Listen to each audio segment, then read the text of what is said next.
If you are new to Stoicism, you probably think it's just all life advice, how to get strong, how to get confident, how to be courageous, how to get rid of anxiety, how to get rid of sadness and depression, how to be happier, more confident, just a great Stoic person. And, you know, Stoicism does all those things, but there's so much more behind Stoicism. If you remember, it's like a 2,000-year-old philosophy, and it had systems and structures built by so many great figures throughout history. You know, the founder, the second founder, the heads of the Stoic schools. There were schools, Stoic schools run by great figures throughout history that taught Stoicism and the structure of Stoicism. You know, there's so much behind Stoicism that you've probably never, ever heard. It's quite exciting to share. If you've never heard about these things, you'll be amazed to hear them. So there are 3 theoretical topics of Stoicism, and the whole of Stoicism was broken down into these 3 theoretical topics. And Zeno, the founder, when he first made Stoicism around 300 BC, after he was shipwrecked and lost everything, he went out into the streets of Athens and he started teaching this thing. And he broke it down into 3 theoretical topics: physics, logic, and ethics. So when most people think of Stoicism, 99% of people, all they think of is the ethics. That's what we see online. That's all the self-help advice we see. But there is 2 massively important things behind all that. That's together they explain the whole of the philosophy. And not all Stoics. You might also be surprised to know that you've heard of probably 3 Stoics: Seneca, Marcus Aurelius, Epictetus. And if you're stick around with me, I've explained Zeno, and in later episodes I'm going to explain every single Stoic, because there's loads of Stoics. It's just those 3 are the most famous Stoics because their surviving works are massively popular. But all of them didn't agree on which one was most important. There was maybe arguments among them which topic was most important, but they all agreed that it was important that all 3 are cohesive and together to become a Stoic, to live a Stoic life. So the 3 topics are as followed, and this is explained by Stoic writer Donald Robertson, who his writing is just brilliant. I love his work. So the 3 topics are as followed. Physics. Physics is sometimes called natural philosophy, but is mainly concerned with what we would call metaphysics and theology, as well as ancient natural science. The Stoics were pantheists and determinists for whom nature as a whole, fate, Zeus, or God was synonymous. This aspect of Stoicism was influenced by Heraclitus and perhaps other pre-Socratic philosophers of nature in what's known as the Ionian tradition. 2. Ethics.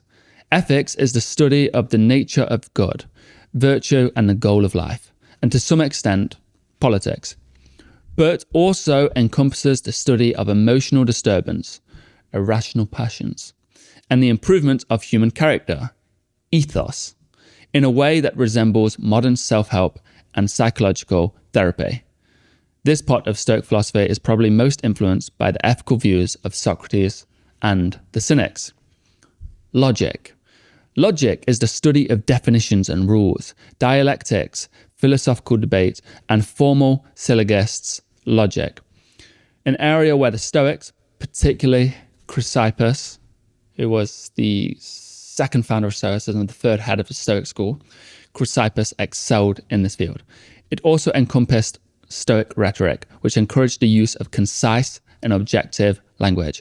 And in some respect, it encompasses aspects of what we would now call psychological or theory of knowledge, or epistemology. Stoic logic was probably influenced by Zeno's time spent studying with 2 ancient Socratic schools known as the Megarians and the dialecticians, about which we know little today. So these are the 3 topics of Stoicism. And on that note, Welcome back to day 22 of 100 Stoic School with myself, William Mulligan, author of the Everyday Stoic. Today's episode is powered by Huel. Let's jump into the episode. Today's lesson is on the topic of the 3 theoretical topics of Stoicism, which I believe is so important to understand these 3 topics, to understand the philosophy that you're using in your life to become the best version of yourself. And the idea of Stoic school is that Stoicism is seen or is known as the guide to the good life. It is the blueprint to becoming the best version of yourself.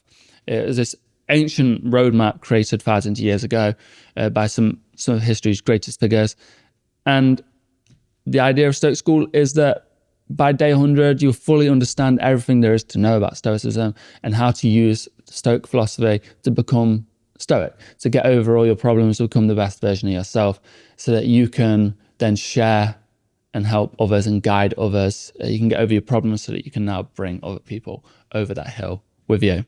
Perhaps the most famous analogy of the 3 topics is an analogy that uses the image of an egg, where the shell is the logic, the white is the ethics, and the yolk is physics. But I think the best way to represent this is the Stoic garden. So the fence is logic. It's defending the precious insides and defining its boundaries. The fertile soil is physics. It's providing the nutritious power by way of knowledge of the world, and the resulting fruits are the ethics, the actual focal objective of Stoic teachings. So Stoic logics was one of 2 great systems of logics in the classical world. It was largely built and shaped by Chrysippus, who was the 2nd founder of Stoicism, the 3rd head of the Stoic school in the 3rd century BC. Logic helps a person see what is the case, reason effectively about practical affairs, stand his or her ground amid confusion, and differentiates the certain from the probable, and so forth. And the Stoic topic of physics includes what we today would classify as natural science, that the Stoics sought to live in accordance with nature, which requires us to make our best efforts to understand nature. Living in accordance with nature, I'm doing a lesson on this, but in short, human nature is to be good, to display virtue, what the Stoics called arete, excellence. And then ethics, understood as the study of how to live one's life. It was no easy task, Epictetus famously said. The philosopher's lecture room is a hospital. You ought not to walk out of it in a state of pleasure, but in pain, for you are not in good condition when you arrive. I think today, Stoicism does focus solely on the self-help side, the practical exercises we can do, which I love. That's how I got involved in Stoicism. That's what I love to share, because I believe, first of all, it's interesting to people from the get-go. People go, I want to change my life. That's good. It's practical. It helps people straight away. This was, made famous by people like Epictetus, who didn't really focus on the other stuff. That was within their teachings, within their system. They understood these things, but what they was teaching to their students and to the public was this practical side that can actually help people. This is what Marcus Aurelius mainly writes about, and Seneca. But you understand, they have the broad knowledge behind all this, but they wanted to get to the self-help. They wanted to help people. So we want to know what is good, know how to live that good, and then the techniques to get there. A quick word from our sponsor, Huel. I really like Huel. When I was writing my book, I was using Huel to power me through every single day. When I had my daily greens, when I had my meals, when I had my shakes, it stopped me from going to the shop, buying a load of rubbish, buying a load of unhealthy food, wasting loads of money. And these things do add up. Those quick journeys to the shop every day, the money adds up, the unhealthy foods add up, the wasted time adds up. So if I ever get those cravings, I grab a Huel and it fills my cravings. I feel good, it tastes delicious, it's quick and easy. And if you have any interest in the Huel products, then check the link in the description. Let's get back to the episode. Once you understand these 3 topics of Stoicism, only simply, like what I've explained in this video is probably enough for you to understand. You can then, when you read the works like Epictetus, Seneca, and Marcus Aurelius, their words make so much more sense. When Marcus Aurelius is talking about, this is what nature requires of you. When you first read these quotes, you're like, this is what nature requires of me. And you're like, what nature requires? I need to work hard. I need to get up in the morning. You just sort of make a brief understanding of these things. But then when you understand, when he's talking about nature, you're like, oh, he's talking about the nature of the cosmos, human nature. And he's probably in reference to Chrysippus when he said, live in accordance with nature. This is the end goal of Stoicism.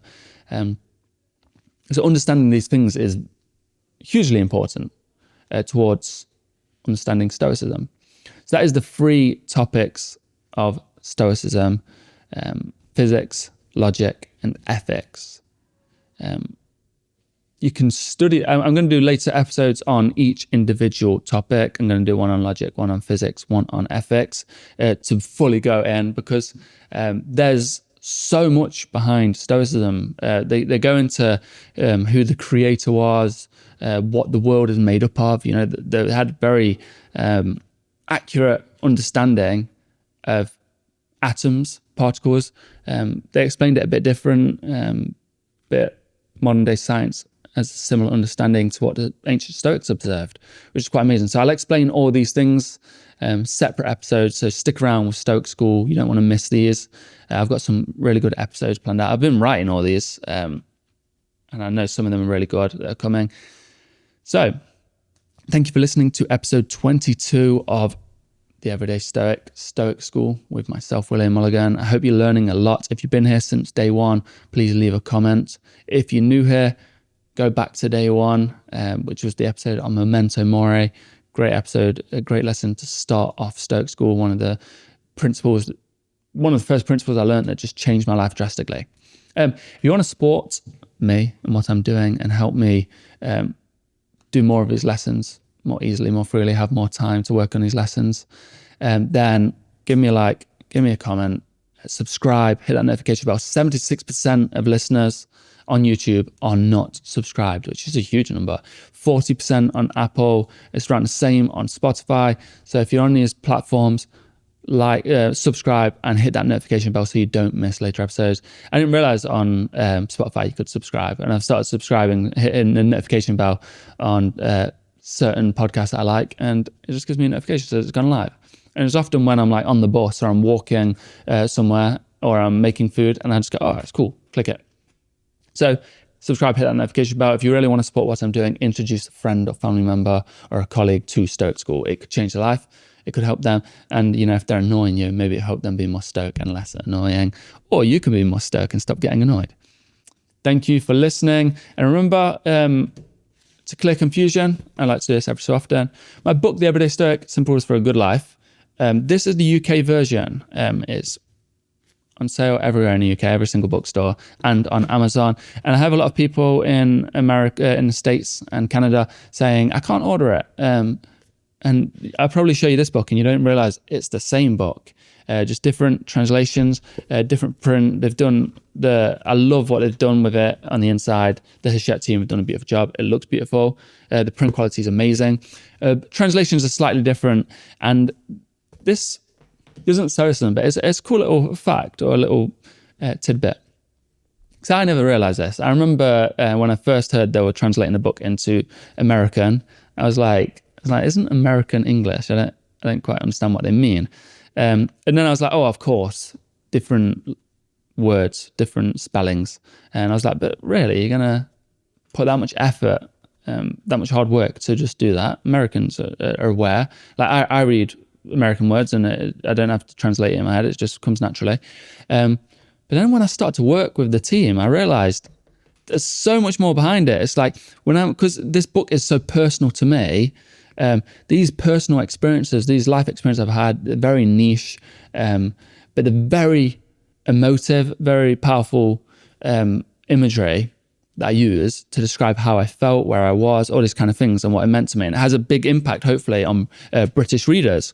But then Americans didn't grow up in the same place as British people. Certain words don't carry the same weight as they do to people over here.